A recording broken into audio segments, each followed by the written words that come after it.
Neste vídeo nós vamos ver como devemos entender as palavras do Senhor Jesus que encontramos em Mateus capítulo 24, versículo 36 e também em Marcos capítulo 13, versículo 32, onde é dito, mas daquele dia e daquela hora ninguém sabe, nem os anjos que estão nos céus, nem o Filho, falando dele mesmo, mas o Pai, ou unicamente o Pai.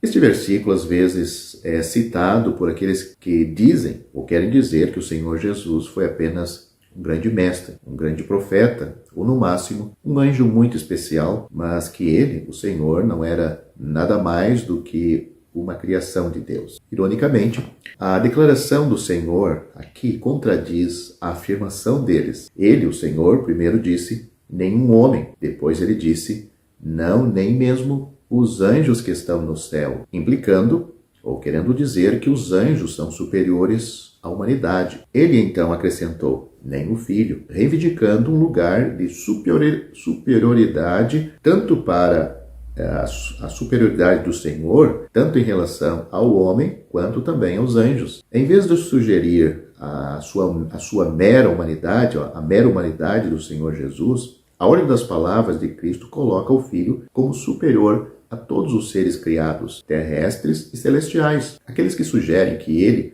foi apenas um grande mestre ou apenas um profeta, são forçados por este mesmo versículo a negar sua grandeza, porque ele fez uma afirmação falsa se ele não era superior aos anjos, ou aceitar sua afirmação como verdadeira, que ele é maior que os homens e os anjos. Muitas outras escrituras reafirmam sua divindade, a divindade do Senhor Jesus, incluindo João capítulo 20, versículos 28 e 29, onde ele aceitou a adoração de Tomé, sendo designado por Tomé como Senhor meu e Deus meu. Uma segunda conclusão errada, baseada nas palavras do Senhor, seria que seus atributos divinos eram limitados por sua humanidade, enquanto ele estava aqui na Terra. Sugerir que em sua humanidade ele não conhecia todas as coisas implicaria que na união de divindade e humanidade, um ou outro teria que ser comprometido. No entanto, de sua encarnação em diante, ele foi e é totalmente Deus e totalmente um homem perfeito. Nenhum atributo divino foi comprometido. Note o que a Bíblia diz, pois nele habita corporalmente toda a plenitude da divindade. Colossenses capítulo 2, versículo 9. Os evangelhos dão vários exemplos de sua onisciência, mostrando que ele é Deus,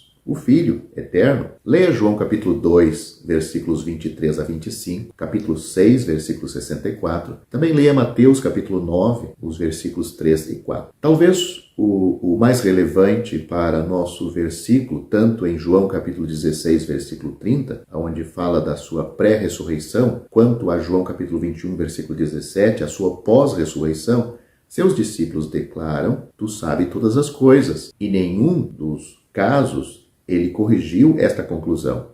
Seu conhecimento não foi limitado por sua humanidade. O que então pode significar as palavras que lemos no início desse vídeo? Mas daquele dia e daquela hora ninguém sabe, nem o Filho. Concluir qualquer um dos itens que acabei de citar neste vídeo contradiria e contradizer as Escrituras, mas ir além das Escrituras em racionalizações seria igualmente perigoso. Só temos o que as Escrituras nos dizem. A seguir, então, vou dizer 2 versículos que podem nos ajudar ou dar uma dica sobre o significado do que o Senhor quis dizer, que nem o Filho sabe daquela hora, o dia e a hora. Primeiro, temos um versículo que diz, falando de Deus em relação ao seu conhecimento. Note o que nós temos na Bíblia. E dos seus pecados, falando dos pecadores perdoados por Deus, e dos seus pecados e iniquidades, não me lembrarei mais. Hebreus capítulo 10, versículo 17. Quando Deus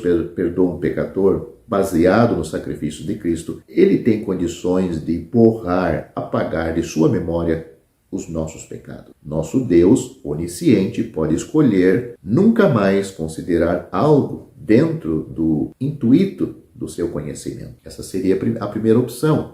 para entender o que o Senhor Jesus, o Filho eterno de Deus, quis dizer que nem o Filho sabe. A segunda opção que podemos considerar é o Senhor Jesus disse para seus discípulos: não vos compete saber os tempos ou as estações que o Pai estabeleceu em seu propósito, em seu próprio poder. Atos capítulo 1, versículo 7. O Senhor Jesus afirmou que dentro da divindade foi feita a escolha de que o Pai manteria a autoridade exclusiva sobre o tempo do retorno de Cristo. Outros exemplos de papéis distintos na divindade incluem Marcos capítulo 10, versículo 40, que diz: mas o assentar-se à minha direita ou à minha esquerda não me pertence a mim concedê-lo, mas isto é para aqueles a quem está reservado. João capítulo 5, versículo 22 diz: e também o Pai a ninguém julga, mas deu ao Filho todo o juízo. E também João capítulo 16, versículo 7 e 8 diz o seguinte: todavia digo-vos a verdade, que vos convém que eu vá, porque se eu não for, o Consolador não virá a vós. Mas quando eu for, vô-lo enviarei. E quando ele vier, convencerá o mundo do pecado e da justiça e do juízo. Concluímos que a resposta pode estar nessas duas verdades reveladas sobre Deus. Primeiro, o Senhor Jesus tinha e tem a capacidade de escolher não trazer à mente algo dentro do desígnio de sua onisciência. E segundo, o Senhor Jesus serviu e serve perfeitamente dentro do papel que é seu na divindade. No entanto, também é bom nos lembrarmos que na divindade existem muitos pensamentos e maneiras que simplesmente não podemos compreender.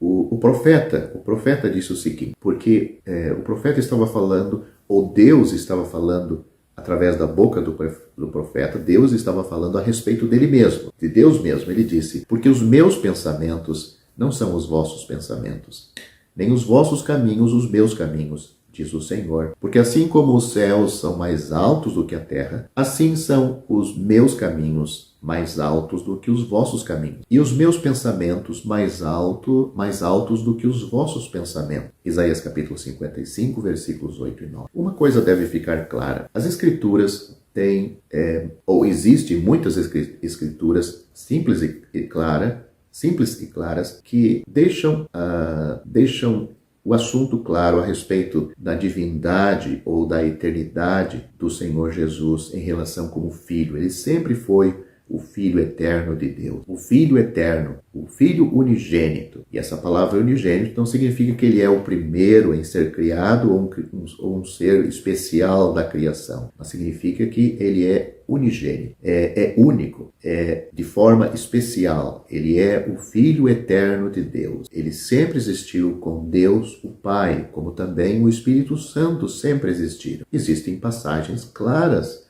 nas Escrituras que afirmam isto. Portanto, quando pessoas querem distorcer as verdades claras das Escrituras, servindo-se de versículos tais como este e outros que parecem afirmar que o Senhor Jesus não é Deus, não precisamos perder muito tempo, mesmo que nós não entendamos esses versículos que são mais difíceis, pois existem outros claros e muito claros que mostram a divindade do Senhor Jesus.